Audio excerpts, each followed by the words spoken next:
Good morning, good afternoon, good evening, depending on where you're calling in from. I'm Maria Volpe. I'm a professor at John Jay College of Criminal Justice and director of the Dispute Resolution Program here. These monthly breakfasts are co-sponsored by the Association for Conflict Resolution of Greater New York and the City University of New York Dispute Resolution Center at John Jay College of Criminal Justice.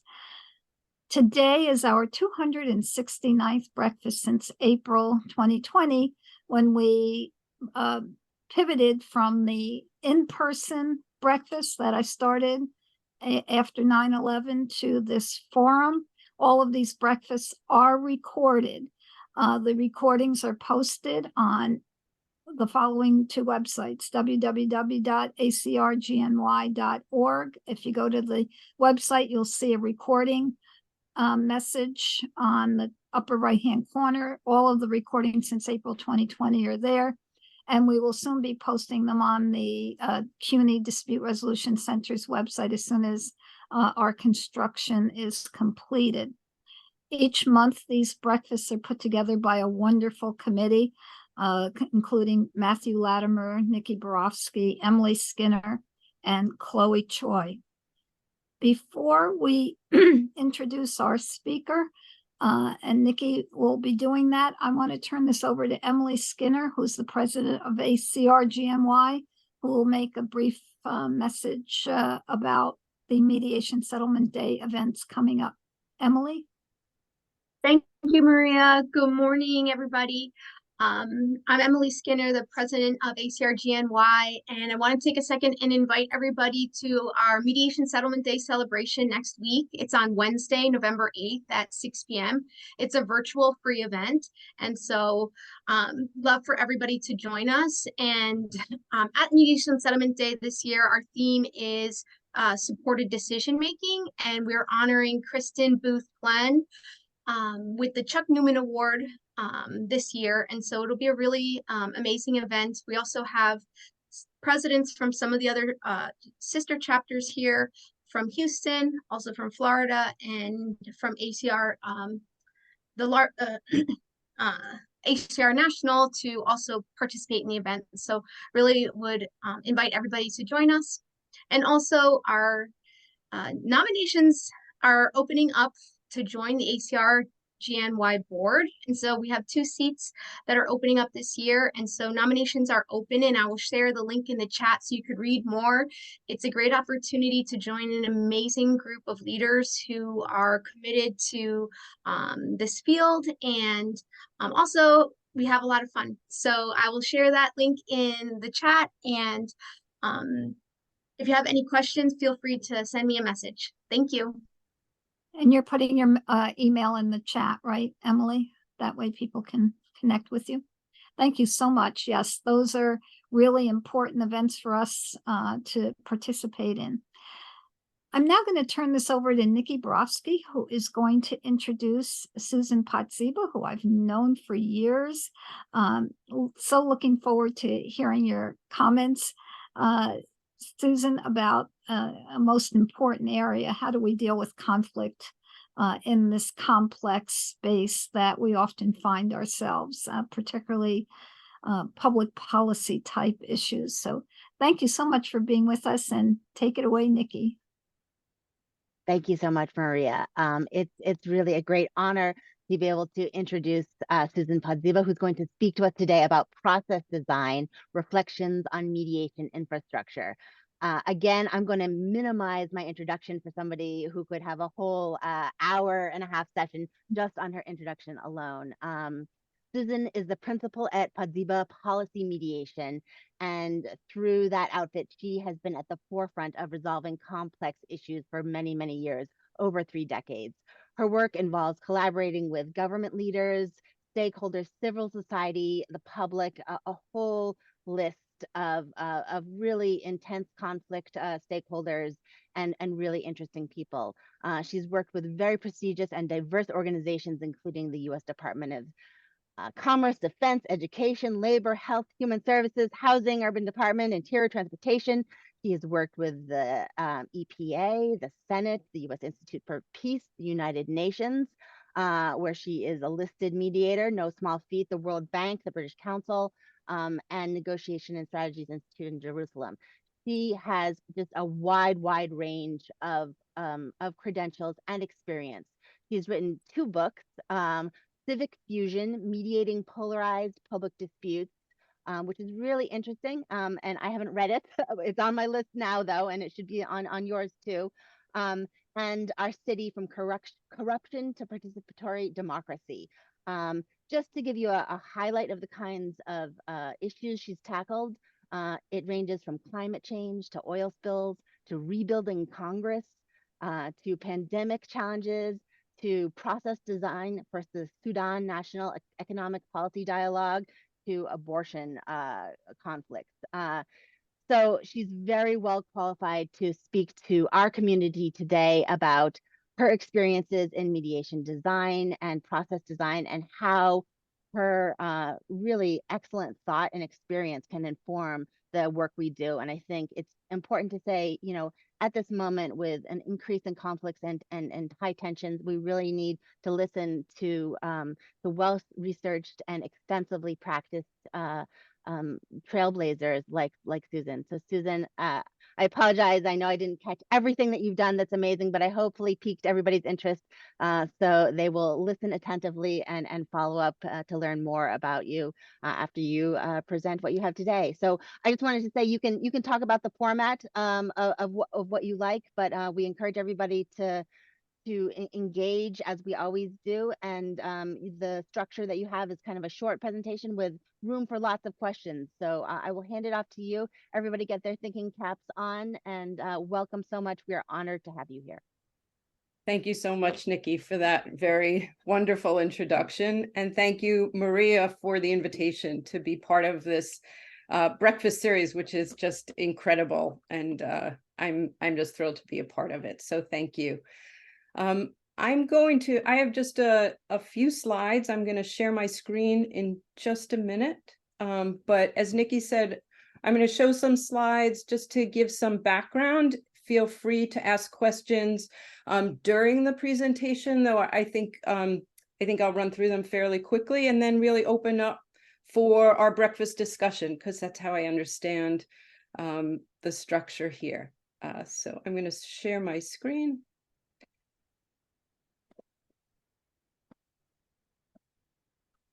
Okay, is everyone seeing that? It's always fun to use to. Oh, okay, shut that. All right, so the title of my talk is Process Design, Reflections on Mediation Infrastructure. And I just want to say a little bit about that. Process design is that which structures the process and the discussions. And it's something that tends to be invisible to most people until you point it out. So we all have lots of steps and stages in our mediations, but we don't necessarily think of them as individual parts of a mediation infrastructure. And my goal for our talk today is for me to bring to you process design elements of public policy mediation. But I find that as I teach about this, that these elements are actually useful for all kinds of mediation, and in some ways can provide a means for reflecting on practice, so that before you walk into a mediation, you may have thought through some things in advance. Okay, it's not, for some reason, I'm not, oh, here we go. Okay, here we go. So this is just a graphic that I use to identify the components of public policy mediation, which are multi-party, multi-issue complex conflicts. And so there's always an assessment, and I'm going to speak to each of these. So I'm going to run through these real quickly and then go into each of them individually. There's an assessment to figure out what's actually going on. There's a process design where you put together all of the component parts. The process design moves into the mediated negotiations, which often has to include some outreach and consultations, and all with the goal of creating an actionable and sustainable agreement. So let's first talk about an assessment. I use this image from a Jackson Pollock painting because when I walk into a public policy mediation, I feel like I'm diving into a Jackson Pollock painting. And the way I came to this, which I think many of you will appreciate, is I was doing a project for the UN. And I thought I had a handle on it. And then all of a sudden, things got very chaotic. And I didn't understand what was going on. I was really overwhelmed by the situation and couldn't make sense of it. So I left the UN and went for a walk and got to the Met. And I walked into the Met and found myself in front of a Jackson Pollock painting. And I couldn't take my eyes off it. And all of a sudden, tears started running down my cheeks. And I realized that this painting actually reflected what was going on in my mind. That was how it felt. And the more I looked at it, the more I said, okay, it starts looking like chaos, but actually I can make sense of this. I can see different colors. I can see different textures. I understand that the laws of physics apply here in terms of how hard or soft the paint was thrown or dripped. And it brought me back to basics of mediation, which are what is going on in the case? Who are the parties? Who are the stakeholders? What are the issues involved? What are the interests? What's the history that is playing out in the situation today? And what are the conflict dynamics? Meaning when you press on one side, what can you predict is going to happen at another space? And then what's the social infrastructure that is available to build on in order to address this complex conflict? So that's the public policy angle of it. But I would suggest that in any kind of mediation, you need to figure out who the parties are, what the issues are, et cetera. And we do it in different ways. So in a public policy mediation, this is typically done through a series of interviews. Repeated interviews. I like to get the story over and over until it's repetitive, and then I feel like I understand that. But in all kinds of mediations, you may talk to the parties before you come into the room with them. You may get a memo from lawyers giving you the background. Think about, so what I want to drive home is think about what do you know or what do you want to know before you figure out what your next steps are in the mediation. So that's the assessment. The next step is process design. So process design I define as the strategic process infrastructure that enables diverse groups to develop an actionable and sustainable agreement to resolve a complex conflict. So in public policy mediation, there are so many moving parts that developing a process design helps us get some arms around all of those moving parts. But I would suggest that also in any case, you may want to think about the parts. So I'm going to go through what the building blocks are. So for me, there are basic building blocks of process design. And again, I'm going to just say them and then go through each of them individually. There's a product, there's a complementary goal, there are mediated negotiations, outreach and consultations, and trusted information. And let's talk about each component. So the product is, what's the form of the agreement? What is it that we're building? Is it a regulation? Is it a settlement? Is it a handshake on an action that's going to happen? Is it a regulation? What is it that we're trying to build? And I think every mediation has that. And we do start off in the beginning, where are we going, right? It's kind of, I think of myself as often as a mediator doing a maze backwards. Where do I want to get? And so if I know where I want to get, I can start to design to that. And then there's something that I call the complementary goal, which is what needs to happen during the mediation process in order for the product to be actionable. And an example that I often use is a project I did in Chelsea, Massachusetts. Chelsea was a city that was put into receivership because of corruption and fiscal mismanagement. And the receiver needed to recommend a new form of government to the governor and the state legislature in order for Chelsea to get its democracy back. And the receiver came to the public policy mediation world and said, can you design me a process that teaches self-governance as the community writes its new charter? And so the complementary goal for that process was teach self-governance, give people an opportunity to experience self-governance at the same time as developing the product, which was the charter. And so the process design fully engaged that complementary goal in order that it actually be sustainable. Then there are the mediated negotiations, right? And so some of the structural parts of the mediated negotiation is ground rules that set expectations, joint sessions, caucuses, subgroup meetings. And I know some people choose to do mostly caucus, some people like to do mostly joint sessions. In public policy mediation, because these cases typically run 6 to 9 months to a year, you're using everything. You're using all of these tools. And so one wants to think about what are the criteria for when I'm going to use a joint session? What are the criteria for when I'm going to go to a caucus? When might I ask for a subgroup, for a work group to develop proposals for the entire group? And then there's the sequencing. So as you're developing your process design, you might think about, I'm going to have a joint meeting followed by caucuses, followed by a joint meeting, followed by work groups. So again, it's how do you get consciousness before you're in the thick of it to think through what some of your choices are. And of course, as we all know, mediation is about thinking on your feet. So we plan, and then do what's required in the situation, which may be different from your plan. But I always find that having a plan and deviating from it is better for me than having no plan in advance.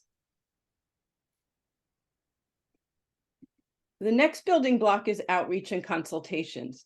And in the public policy arena, this may be constituents, superiors, civil society, public, but it's really about who is not at the table that needs to have some level of participation in order for the agreement to be actionable and sustainable. And it really goes through, there are two parts to outreach and consultations. One is getting feedback on proposals that are being developed at the table, but the other is also education of constituents and others, because things happen during negotiations. New proposals get developed. People learn things about the overall larger situation that they might not have known in advance and need to explain that to their constituents as well. I would say in other kinds of mediation, we see the need for outreach and consultations all the time. So for example, if you're doing a case that has insurance involved, someone from the insurance company probably has authority to a certain level, but if they're going to settle at a higher level, they need to contact someone. So isn't it helpful if you go into a mediation asking the question, what level of authority do these people have, and what's the likelihood that we're going to need that phone call happening, and how do I make sure that during this mediation session that person is involved? So we can see that the concept of outreach and consultations actually goes across the board. In a family mediation, for example, let's say in divorce, there may be people outside the spouses that are influencing them. Who are they? How are they influencing them? And might you as a mediator need to coach one of the parties about how to engage with that person who may be causing them to take more extreme positions? So again, it's a concept I want to introduce as an overall concept in all sorts of mediation and as a means to reflect before you go into a session, what is this actually looking like and what do I need to have planned in advance?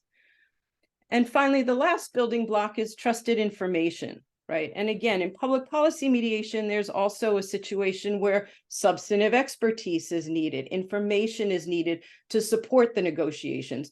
Sometimes from the assessment, I can discern what is going to be needed and start to have that information available. But also, more often than not, the need for information arises during a discussion. And so that's a good point to say to yourself, we can't go any further in this discussion until we know the answer to these questions, which then leads to the question, what is a trusted source of information? These days, it's even harder than ever to get information. There's so much misinformation. There's so much out there that we can't trust. And so it becomes a challenge, but also important for us to help work with the parties to say, who are the trusted sources for all of you? Who can bring the information that we need so that we can progress in our negotiations? So what I typically do after an assessment and after a lot of thought is develop a process design map, which is a one-page graphic of what the steps of the process are. And I'm not going to go through these, but what I can tell you is each one of these includes all of the basic building blocks in various forms. And the reason I show you this slide is to say very clearly that every process is unique and different and designed to the particular circumstances and characteristics of the case. Of the case. So there's no cookie cutter. Process design is really a way of thinking about a situation. It's an approach rather than a model. And so just in sum, and this is where I'd like to open the discussion and find out from you if this helps you to think about what you do and to reflect on what you do. And so just a quick summary, process design as mediation infrastructure, we do an assessment to gain an understanding of the situation. And then there are basic building blocks of product. What are we trying to develop? Complementary goal, what has to happen in order for the product to be actionable?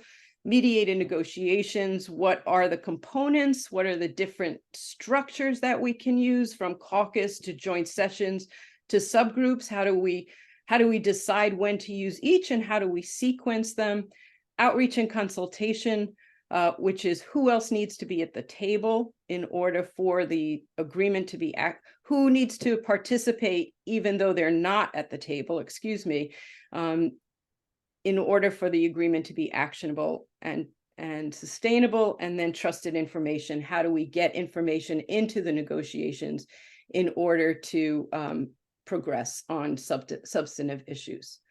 And with that, I'll stop sharing my screen and we can open it up to questions and comments. Thank you so much. In your honor, I've changed my background to another Pollock.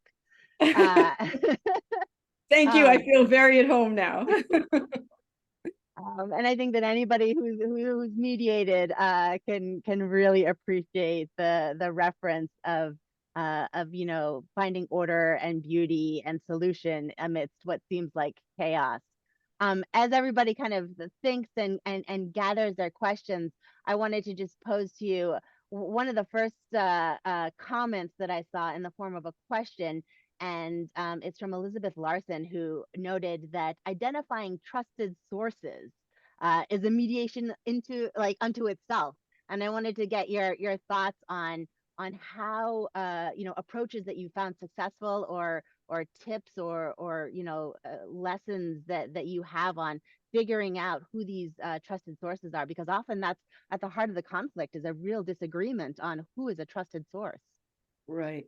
So I always go to the parties and ask, who do they trust? Who do they know? Sometimes you can get an easy answer. So for example, when I was doing a project on worker safety standards for construction cranes, there was this passionate disagreement about what European standards were for prototype cranes. And I asked them, it became clear when I said to the group, can someone explain to me what they are, that nobody could?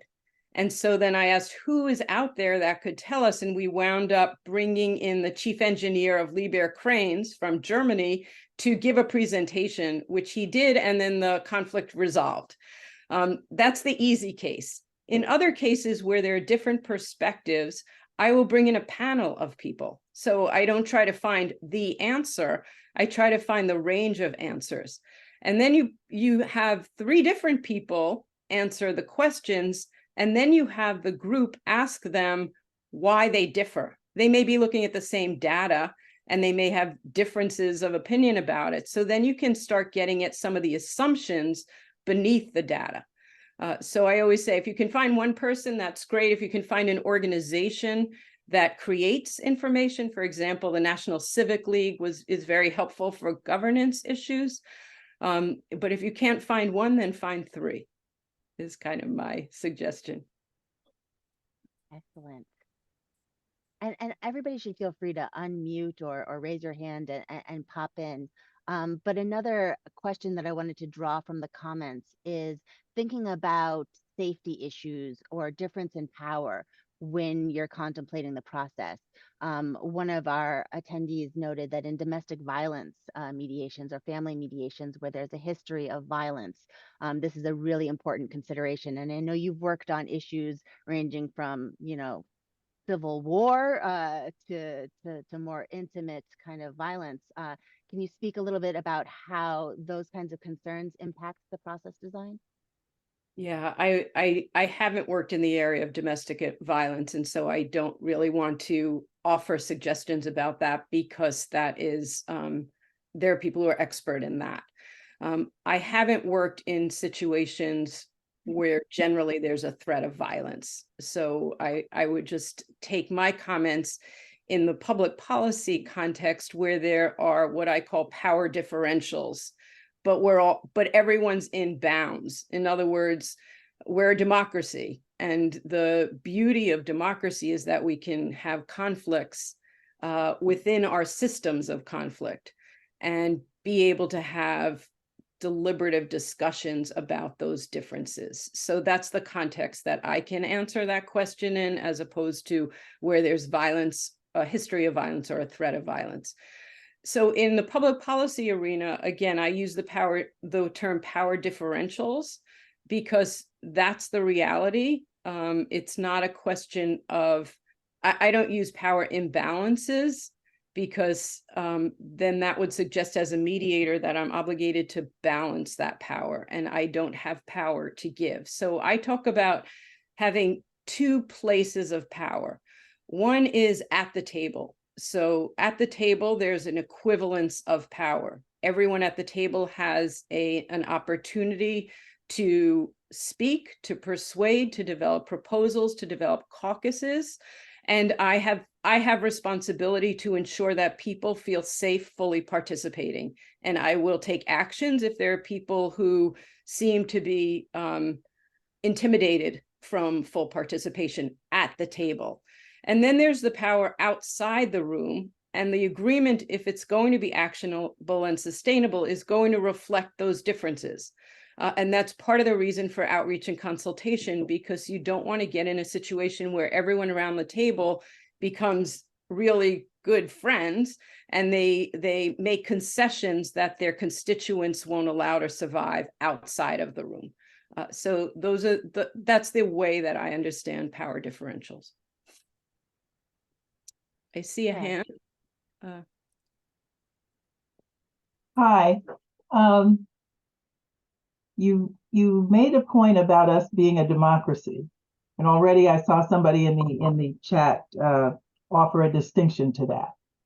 And I'm wondering what we might do in other venues, not necessarily in labor conflict issues, but political conflict. What we might do in, I'm not even sure how to frame my question, because I'm not really clear about all the factors and the possibilities here, but what might you suggest that we can do when, for example, people can't find a trusted source of information? Because it seems like that's at the root of our problem here in terms of our socio-political dynamic that's going on now.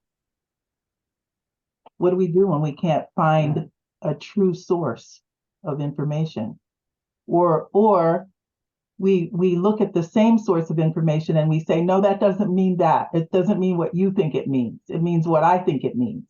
Right.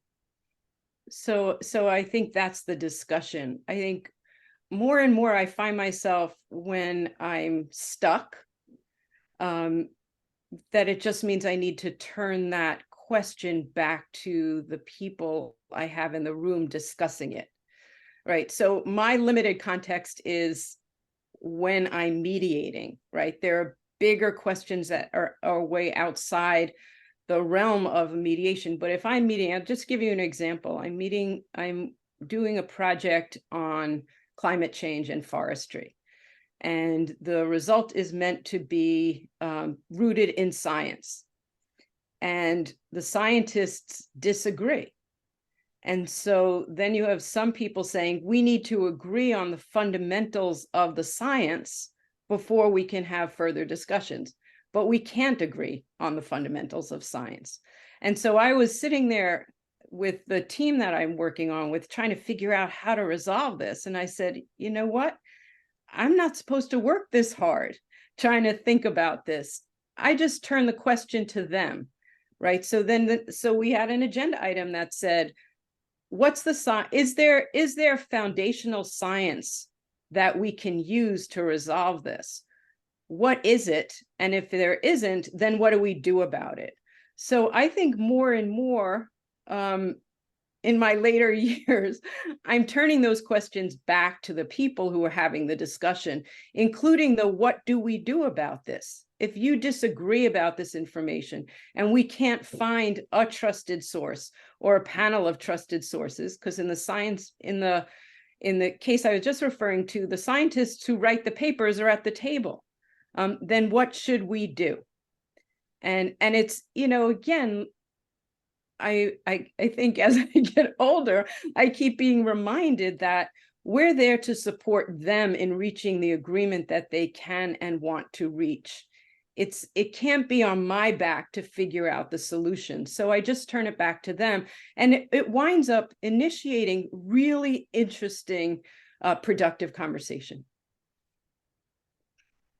Thank you so much. Alan, you have the next question. And be sure to unmute yourself. You're not muted. unmuted. Yes. Hi, Susan. Alan Zirkin.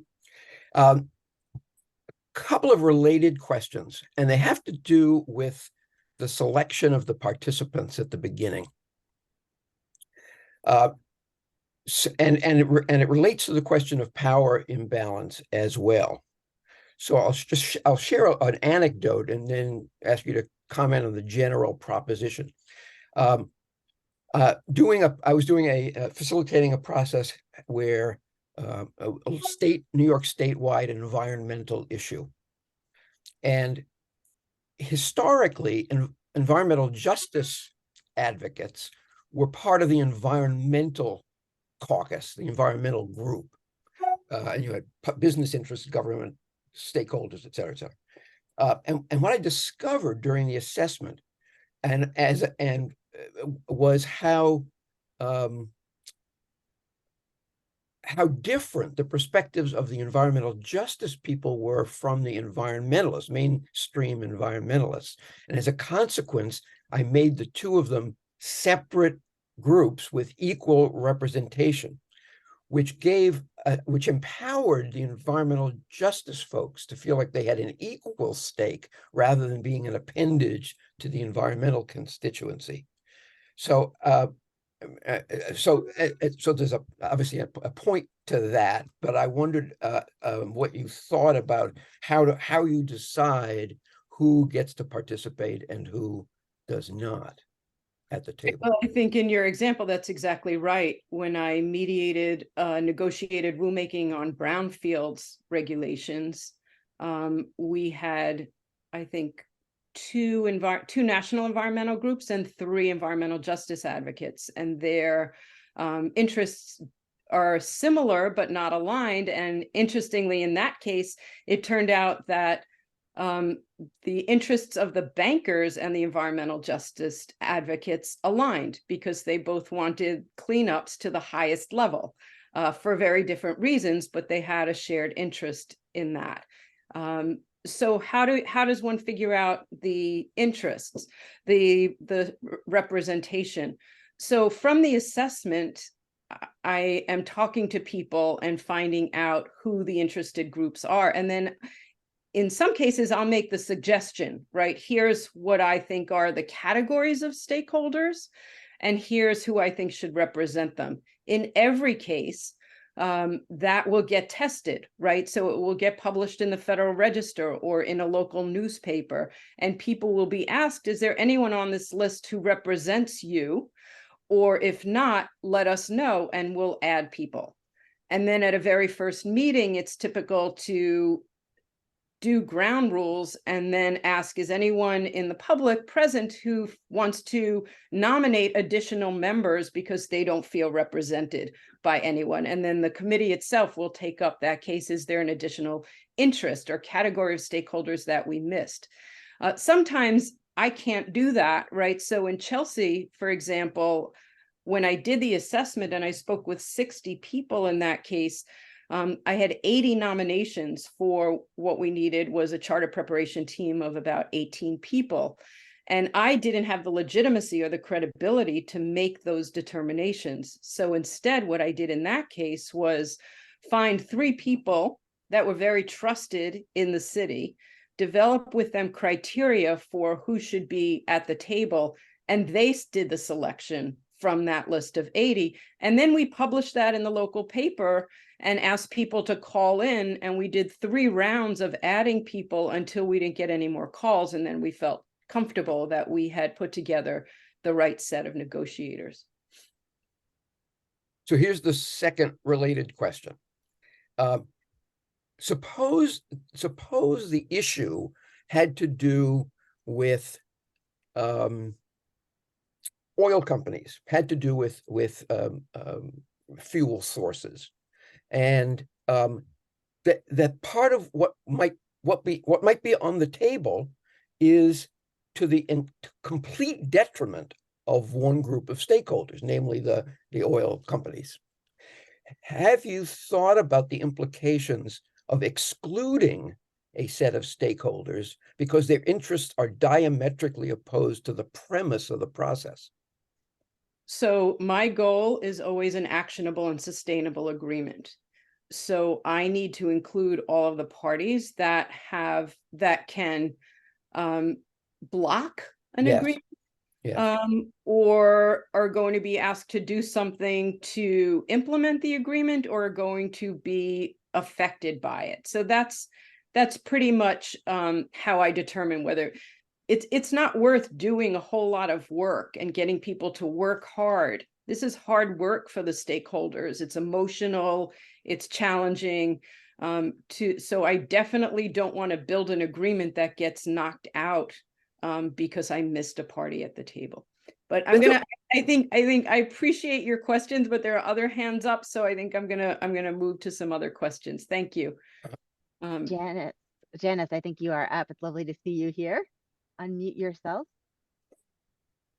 Great to be here. I'm Janice Tudor Jackson. And, I have a question, something that you said earlier about, and I've experienced this, where the stakeholders who are present at the table or in the room, in large groupings, sometimes there's not a table large enough, but who are in the room, who over time develop a constructive working relationship, even though their interests might be very different. But I've also seen where there becomes a breakdown between those who are in the room and their respective constituents. Right. How do you set up a process to promote constructive communications that's going out of the room and coming into the room? Right. For those who are in the room, it's challenging, but it's doable.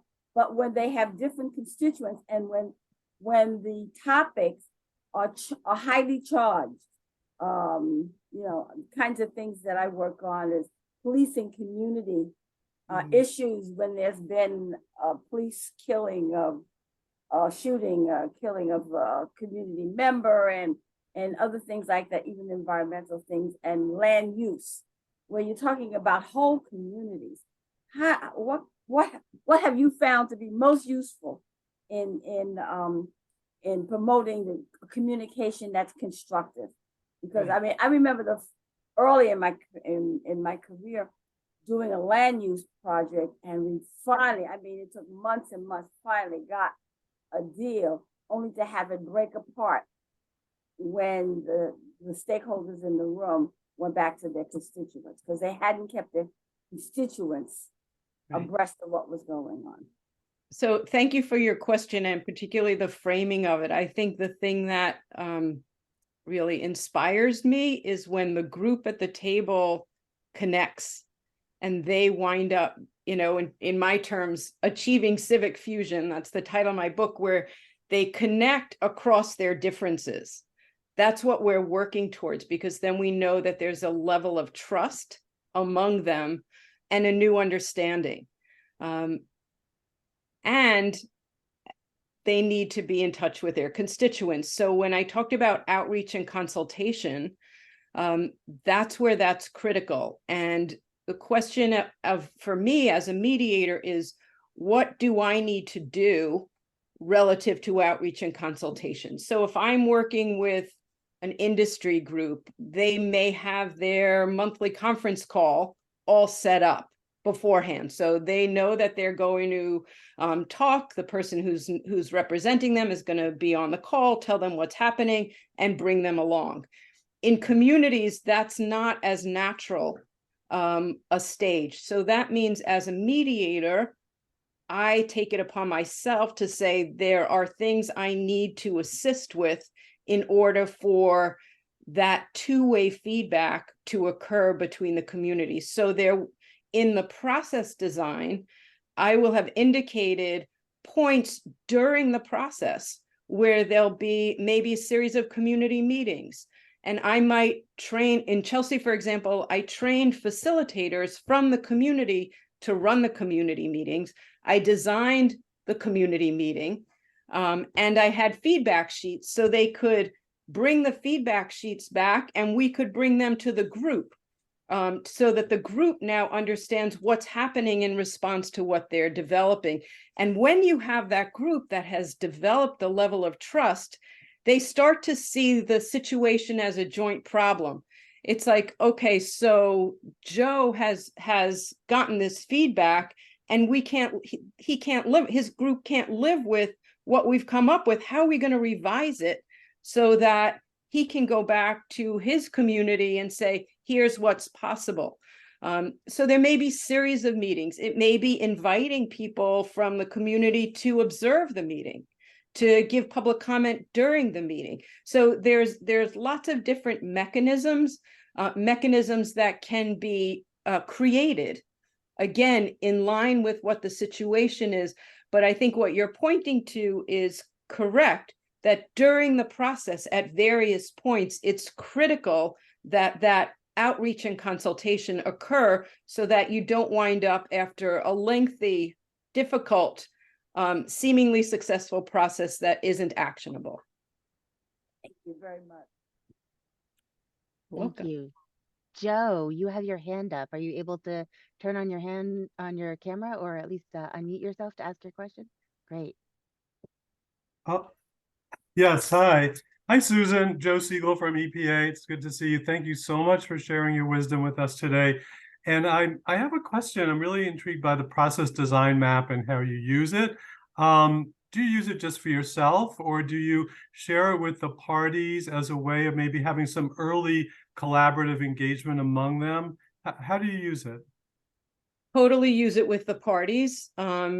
It's an easy way to help people see where we are and where we're going and where we are in the middle of the process.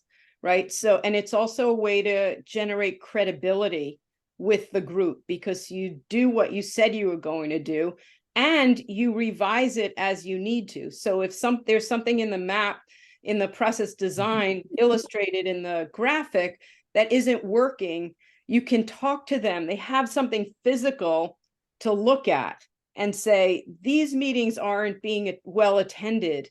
What should we do differently? Why aren't people coming to the meetings? Do we need to go to them somewhere? How do we organize that?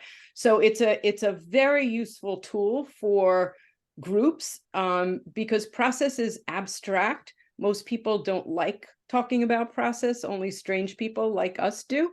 And so it's a very helpful grounding document. And do you present it in a way from the beginning that this is an iterative process? We're going to keep coming back and maybe modifying the map? More so than I used to. I think, I put myself out as a process expert. That's kind of how I think of myself. And so it was typically me sitting in my office with lots of paper and pencil, figuring out what the parts are. But as the world has evolved, it's a much more iterative process. Thank you. Sure. So we've had one question, which is we get every time, about if you're going to share your slides, and I don't know, there's no right answer to that, because everybody can watch the video. Are those going to be made available for participants, Susan? Yeah, they can be made available. I would just ask if you use them to cite me. It's also in my book. The basic building blocks and process design maps are all in my book. Wonderful. And I have another question that came in through the chat, asking you about if you ever use circles as part of your process design, as in if there are two distinct groups or thought camps, having meeting with them separately as one of the preparations before the mediation. Is that something that you employ? Yeah, so I would call that a caucus, right? So if I'm meeting with multiple people at once, that would be a caucus. I just want to, can you help me understand when you use the term circles, because that now has a lot of different meanings. Can you just define that a little more for me? I don't want to Sure, step in. yeah. But yeah. I'm sorry, I'm the one that put the question in. Yeah, we have, there are what we call restorative justice circles, community building, responsive, restorative. We're dealing with a situation right now with a community group that has just two camps that can't even cooperate on hanging a picture in a new community center because of long-standing issues and hurts and trauma that have gone on and have never really been addressed. So we're thinking we were, obviously the individual intakes and assessments and everything, but possibly having each camp sit and have a really intentional circle with each camp discussing the harm that's happened and how they see it, and just kind of really trying to help them as a group to get to the bottom and to all buy in instead of just individually, and then bringing them all together at some point in a full mediation / restorative circle process. Yeah, I had a hunch that that's where you were going with that. That's why I want to be careful about my answer.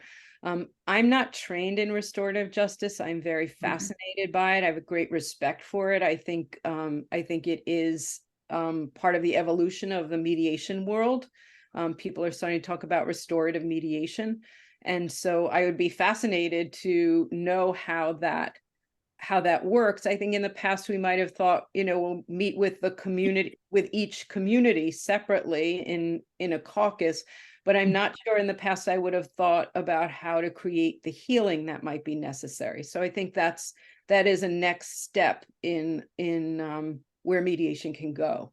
So I would say just intuitively, it sounds like a good idea. And I think we'll all wait to hear how it goes, because that will help us as we move forward. Thank you. had a question. Susan, Oh, go ahead, Maria. Susan, there are probably a lot of people on this call and those who will watch the recording who are interested in how they can do this work. What tips would you give to someone who's interested in doing public policy, a large group, complex mediation related work? It's a good question. So I think the first thing is to respect the complexity. These are conflicts that have histories, that have dynamics, that they at the root, they're basic mediations, but then there are layers upon layers of things to deal with at the same time. So I think that's the process design is critical, I think, to think about that, so that you're not just diving into a complicated situation without a plan, without a process plan, I think is really important. Just a plug for me, I have something called the Process Design Program where I'm teaching this because I think that where I am in my career, I want more people to be doing this. And so I am hoping to train people in how to do it. And in that program, it's a 3-day workshop, but then it's also peer sessions where I have small groups of the participants that I meet with every other month to talk about how they're applying what they learned. So it's not just a one-shot deal. So yeah, I think if you can work with someone who does this, or if you can get coached by someone who does this, I think people who've been mediating for a long time can jump into more complexity. And I would just say, do it carefully. Because anyone who's worked in communities or in public policy knows how emotional some of these issues are, how sensitive they are. And I used to talk about what all of us do as mediators is you're mucking around in people's psyches. And so we just have to be careful and do no harm. And I provided a link to your website with the program for process design for complexity in the chat. And there's a great number of resources on your website for anybody that has additional questions. Claudia, I see you have your hand raised. Yes, thank you. Really nice to hear, Susan. Very organized, and you put like so much complexity in such a very small presentation, and we can see how deep, right, is your work.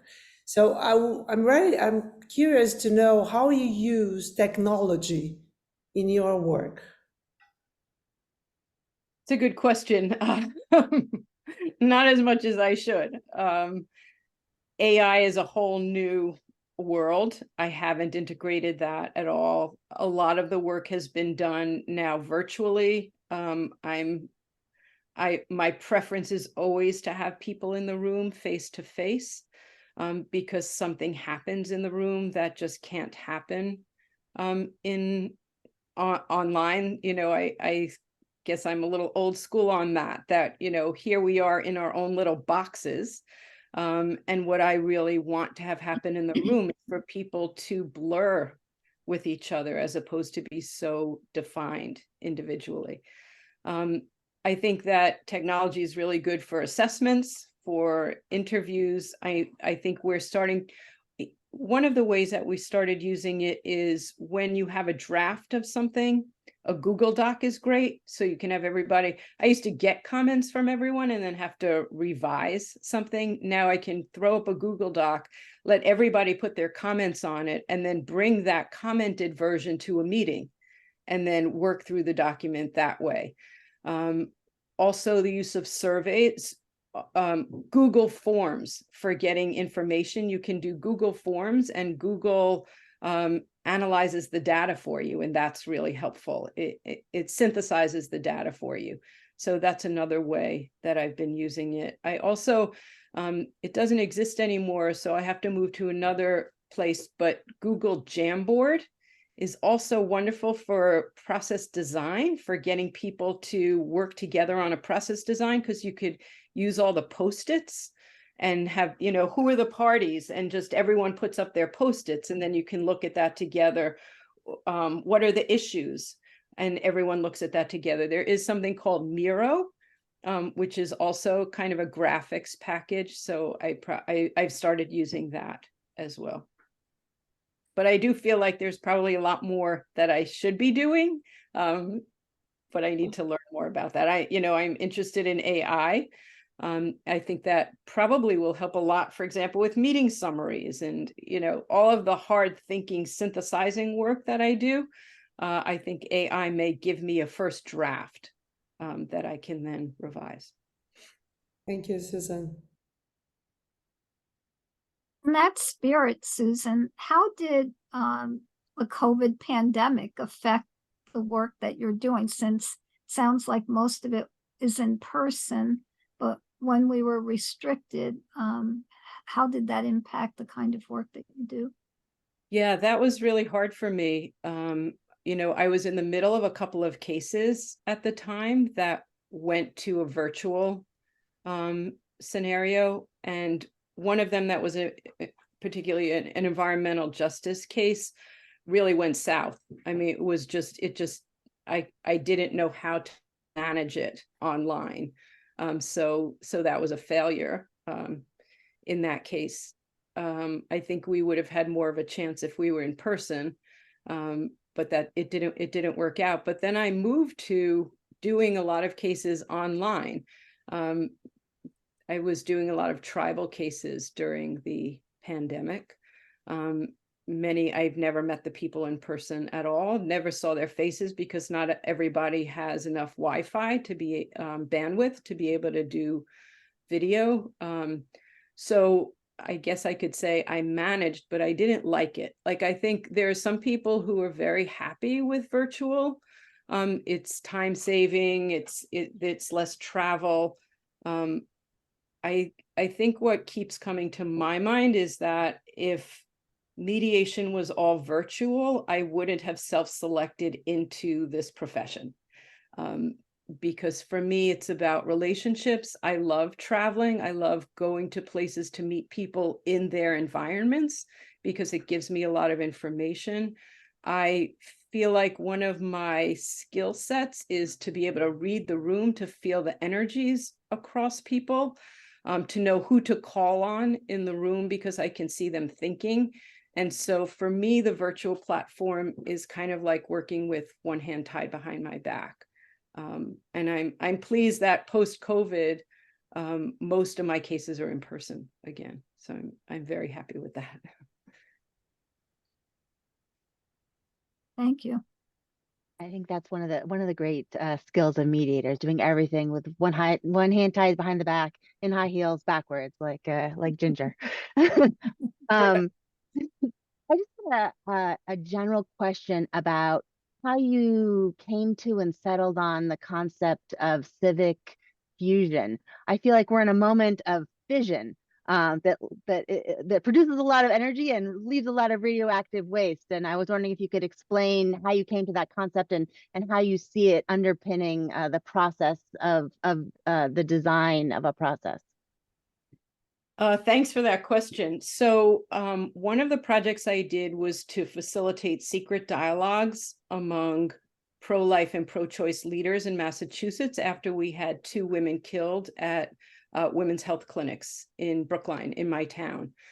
And we met for over 5 years until we published in the Boston Globe a consensus op-ed that described the dialogues and the impact that it had on the people who participated, as well as how they changed what they did because of the dialogue.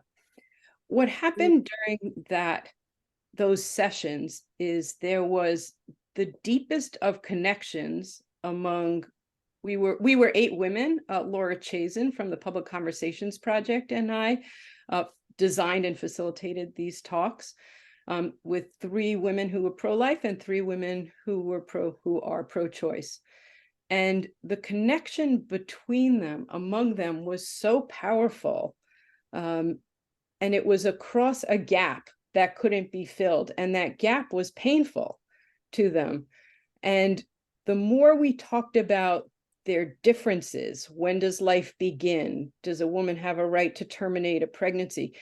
The stronger that bond got. And at the end of each session, we would always ask people to go around the room and give us a metaphor of where they were, which is a real quick way for Laura and I to understand what had happened at that meeting. And we would hear things like, we were on sacred ground. That was magical. And I started thinking about magnets, right? Like when you hold a positive and a positive together, you can't get a bond, it repels. And I felt like what's happening with these women is there's a stable bond, but in the middle of that bond is instability. So I just started playing with magnets. I got bigger magnets, I got different shaped magnets, and I couldn't get a stable bond with that gap in the middle. So I was teaching at MIT then. So I sent with my MIT email address emails to physics professors and said, here's my situation. I'm sure there's a natural force that will explain this for me. And Alan Lightman, who wrote Einstein's Dreams, which is one of my favorite books, emailed me, said, sure, come on in. And within 5 minutes, he said, you're not looking for another electric force. You're looking for a nuclear force. And so for anyone who knows a little bit of chemistry, right, every atom has a nucleus, and in the nucleus are protons and neutrons. And protons are all positively charged, and they should repel. But because of the nuclear force, i.e. the nucleus, there's a force in the nucleus that supersedes the positive charges so that it stays together. And so that kind of blew my mind because I loved chemistry, and I was like, how come I never asked the question about why are the protons staying together? And so it helped me understand what happens when you bring people, passionate people who have a lot of, let's say, positive charge next to each other, where they should repel, but they can bond in a really deep way while sustaining who they are.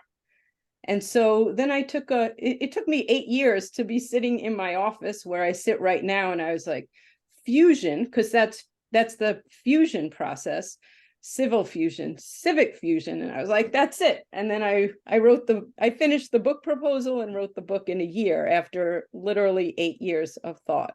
So civic fusion is the concept of bringing together passionate people with deep difference and causing them to bond in order to solve a shared public problem.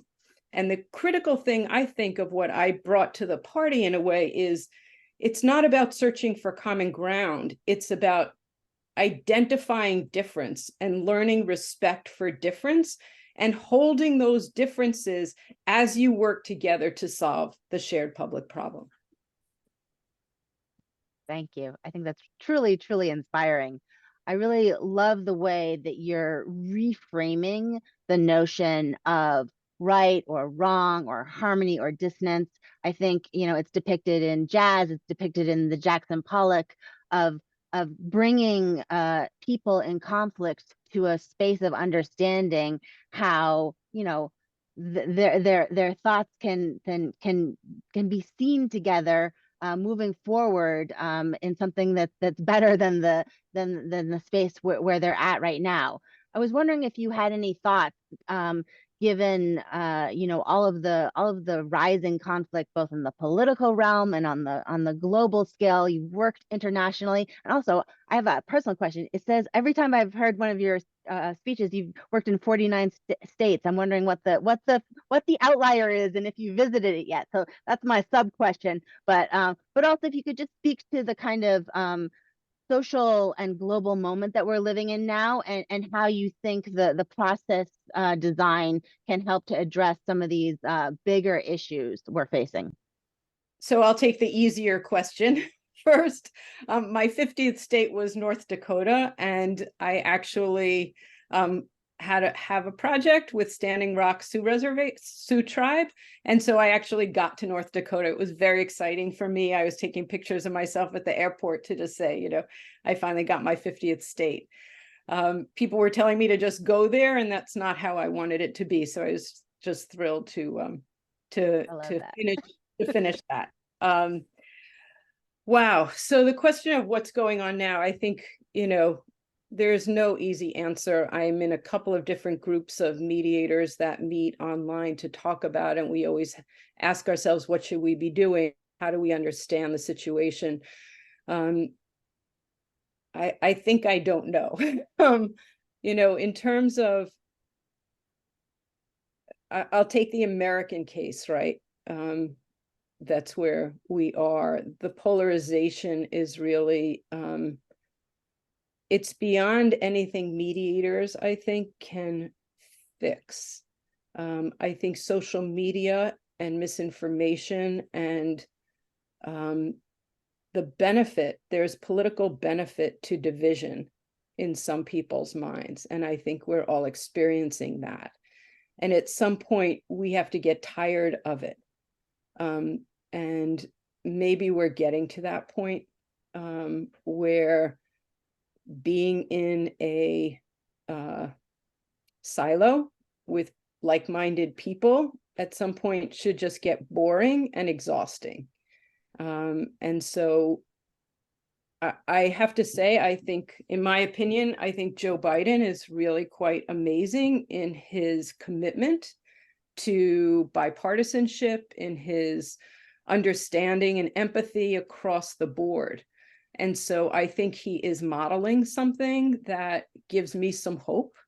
I don't know what happens next. I don't know where the elections go, but I think I just really, I wish I had an answer. I think about it a lot. I think it's easier for me to think about particular issues because I can work with a group on an issue. If I can get them in the room, if there's a reason for them to choose to be in the room, then I can help, I can contribute. But at the largest scale, where my groups of mediator friends come is, where would we enter? Like, what's the substance we would be discussing, and where's the entry? You mentioned that I did some work with Congress. There was a group that hired me to do process design called Rebuilding Congress Initiative. And it was fascinating to me to meet. I wound up meeting, 40 or 50 US reps from across the spectrum. And I think I was surprised at how smart many of them were, and feeling like they are the people that we would want to have in those positions, but also understanding the system that they live in and how difficult it is for well-intentioned people to operate in a system that is so constraining. Yeah, having worked as a political consultant for many years prior to my mediation career, the differential between sometimes what happens in a private room and when you really get to know people, and what gets distilled through the various channels is quite interesting. And another thing, and please, anybody in the audience, feel free to pop in. But one of the things that I love that you mentioned was plan, and then pivot if needed. And I was wondering if you could share with us one of your most interesting or surprising or meaningful pivots in the context of the processes that you've worked on. Wow, that's a hard question.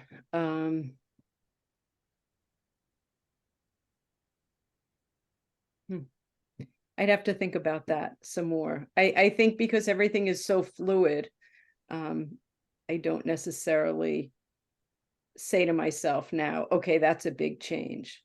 I think the case that I referred to just before, because it's so fresh on my mind, about the scientists. I had to really pivoted from what I thought the product was going to look like, and what I really missed on what the deliberations were going to look like. So it's been playing catch up a lot in figuring out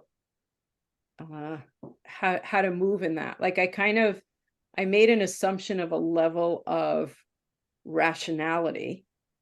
And it's not that they're irrational, it's just that values drive them. And I was surprised by that. I was surprised by the depth of that. I apologize for the hard question. I think it just speaks to the level to which you're integrated in the process, and that you know, you might not recognize a pivot as a pivot. It's just a natural kind of response to the issues that you're faced with. Janice, I think you have your hand raised. First of all, thank you so much. I wish I had connected with you when I started doing this, and was trying to figure it out as I was going along. So this is invaluable. Thank you so much. Have you ever used exercises in any of your sessions? You know what I mean when I say exercises? Yeah, it's a really good question, and I tend not to, but occasionally I do. And this is a good answer to Nikki's question about a pivot also. I was invited by a tribe in the Northwest. They called me and they said, we want to do a retreat to talk about housing policy at our housing authority. And because I had done a lot of work with HUD on Native American affordable housing issues, they contacted me. So they sent me what their policy was. They told me some of the issues. So I thought, okay, this is easy. I'm just going to do policy. And when I got there the night before, they said, we just want you to know that, there are all of these deep disagreements, and it wasn't really about the policy. It was about personal relationships. And I sat there that night. I was like, wow, what am I going to do? And I called a friend of mine who has some exercises. And I decided in the middle of one of the days to do a circle where you basically say, I'm a grandmother. And then all the grandmothers go into the middle of the circle. I love the color blue. I have 3 children. And you just say something and everyone enters in, and then everyone can pretty much see who's in that category. And something changed from that. Like, it was amazing. People started crying. And then we got to the policy, and I'll never forget one of the most satisfying things that anyone ever said to me, which was, I was saying goodbye to this man who was one of the high-level people at the housing authority. And I said, good luck, good luck implementing these changes. And he said, I don't need luck. I have unity now. And I was just so moved. So mostly I see people as negotiators, as sophisticated negotiators, but that's not all the time. And so I did something that I don't ordinarily do, but a friend of mine had told me about that exercise, like a week before, just in passing. And I thought, this might be helpful. And I called her, I was like, tell me about how to do that. And so it worked. So again, I think in these cases, they are very fluid, as has been said, and we're doing what's going to work, what our best intuitions tell us is going to work. And I think that we don't always get it right. Not every case settles. There are lots of bumps in the road. But I think we try to trust our trained intuition and go with it. And I like to say, the good thing about mediation is it's not brain surgery. Like, if we miss on something, we can clean it up. Like, you don't lose the patient because you were off by a millimeter. So, what probably most of us love about mediation is we have to think on our feet. It takes every ounce of us to be present, to be observing, to be working in the substance. And so we have to trust our intuitions. And what I'm trying to learn is give ourselves a break when things don't work out well. We can't have 100% records. So we also have to learn from, as a friend of mine, it's you either win or learn. It's not win or lose. She's a great mentor. You win or you learn. And so we need to learn from the mistakes that we pass. Susan, do you, as a follow-up question here, ever work with teams? Are you always doing these alone? What does that look like for you? Yeah, I think it's both. I think, Howard Bellman, he and I worked together for 25 years. So I often work alone, which is, a financial issue for government agencies that hire me, but I always am part of a team in that I'm working with the government agency team.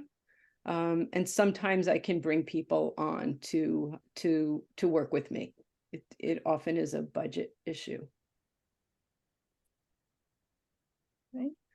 We have another question from Ali who's just can't turn their camera on, but would like to ask live. It's Ali. Thank you so much. Hi, Susan. I had not encountered your work before. I've never heard of you, to be honest, prior to receiving the invitation to this meeting. And when I read about what you do, it was extremely inspiring because it's the exact work I have hoped in my deep heart that there was available to do. And I am just amazed by what you have done and what you continue to do. And I'm curious if you could provide any advice for attorneys who are looking to transition into this work, if there's formal training or any other steps you think would be helpful, because this is, it's incredible what you're doing. Thank you. Yeah, so formal steps. I'll tell you, my background is I've got a master's in city planning. I studied with a man named Larry Susskind, who was one of the founders of the field. I see Lavinia Hall's hand raised, and Lavinia and I worked together at Endispute many, many years ago. Lavinia also even shared her office with me, which was, I always remember, as very generous. But to your question, I think I used to teach, and hopefully will continue to teach, an advanced mediation course at Harvard through the program on negotiation. The reason why I initiated the program on process design is because there isn't really a lot out there about that. I think, if you want to be stepping slowly, it would be to engage in more complex disputes, right? So more parties, more issues. And if you've got an area of expertise related to a public arena, like if you're a lawyer who does a lot of transportation cases, then you can, look into what's going on transportation issues that might blend with your expertise. Short of that, I don't think there's any easy way in. I think there are some organizations, the Consensus Building Institute, Resolve in Denver. There's a group called the Meridian Institute. So it's trying to work with people who've been in the field, I think. Find a coach, find resources for people who can support your efforts. You can also try to bring cases to people, right? So if you know someone who's doing similar work, say, here's a possible case. Can we try to do it together? Will you coach me on this? There's not really a clear, easy path, I don't think. Personally, I kind of created my own path. I studied with Larry Susskind at MIT. I worked for him for a couple of years at the consulting firm that he was at, and then started my practice 33 years ago, just kind of gave myself a chance to say, I think I can do this. I always tell the story, people like that. When I first started in my practice, I had no clients. And in those days, there was an answering machine that told you how many messages you had when you walked into your office. And my answering machine always said 0. So at the end of each day, I would call myself and say, you can do this, you know, I have faith in you. And so when I came in the morning, that's what I heard. And so I think what I learned is if you really want to do this, if this is like, there's nothing else you want to do, so you are going to put 110% into making it happen, you can make it happen. But it's going to take a lot of effort and a lot of drive and motivation and a lot of getting knocked down and getting up. Lavinia. Thank you so much. Remember You're to unmute muted. yourself.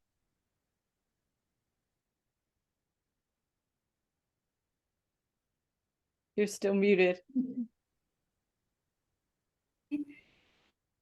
Am I muted? You're good.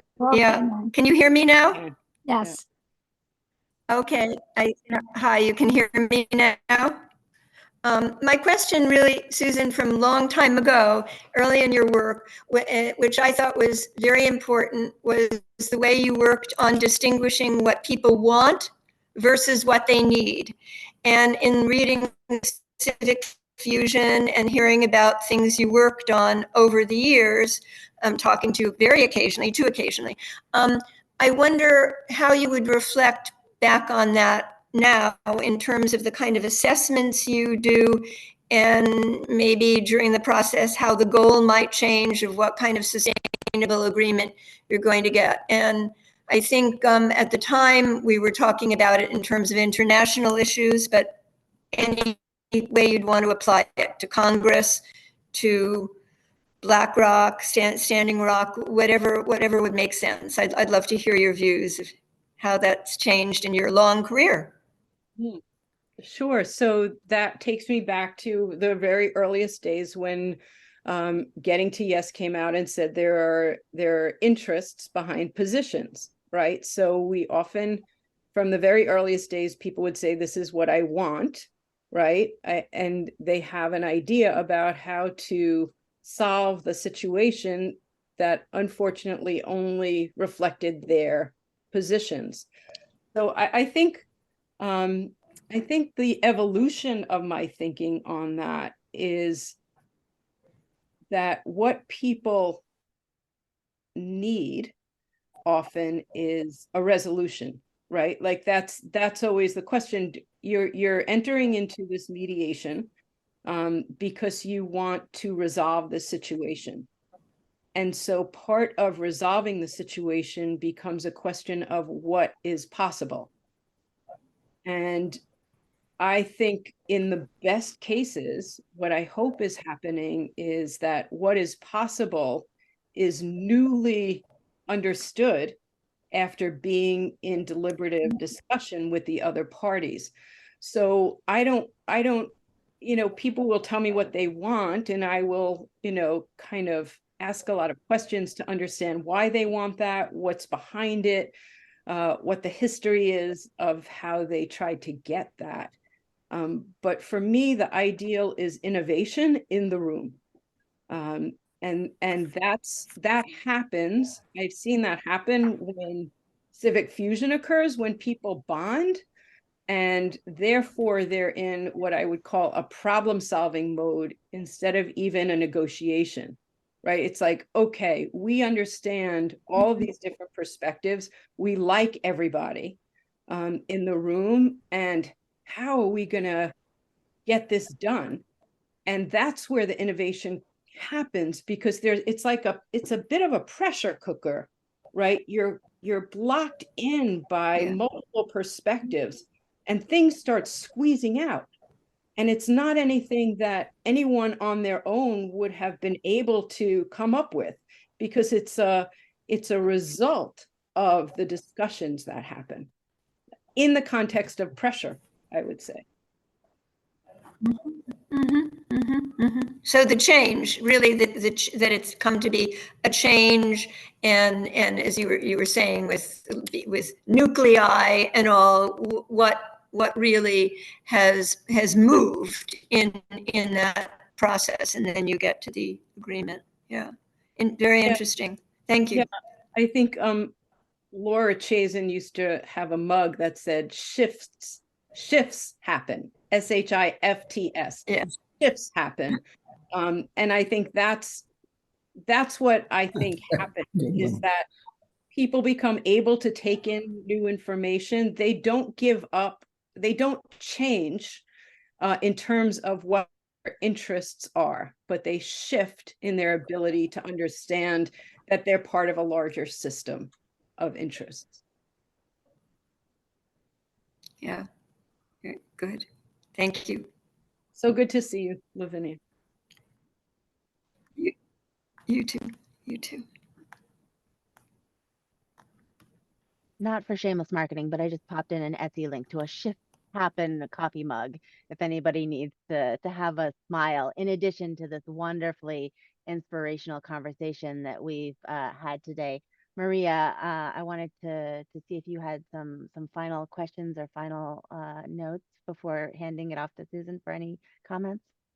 No, I also want to thank you for a wonderful presentation, Susan. As we can see from the chat, people are really appreciative of your sharing your experiences, your knowledge, your years in this field, and trying to help everyone to better understand how to deal with complexity.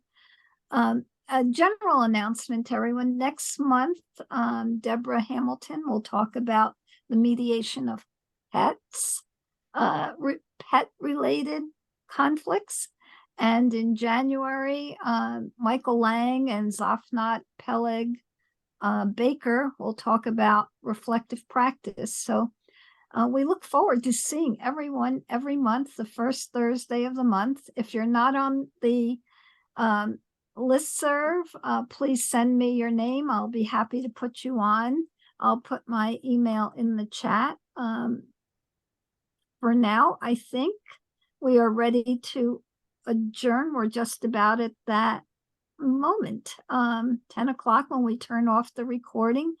And we'll hang around for just a few minutes for anyone that wants to chat informally. But for now, I think we are ready to say thank you so much, Susan, for sharing, and look forward to seeing everyone next month.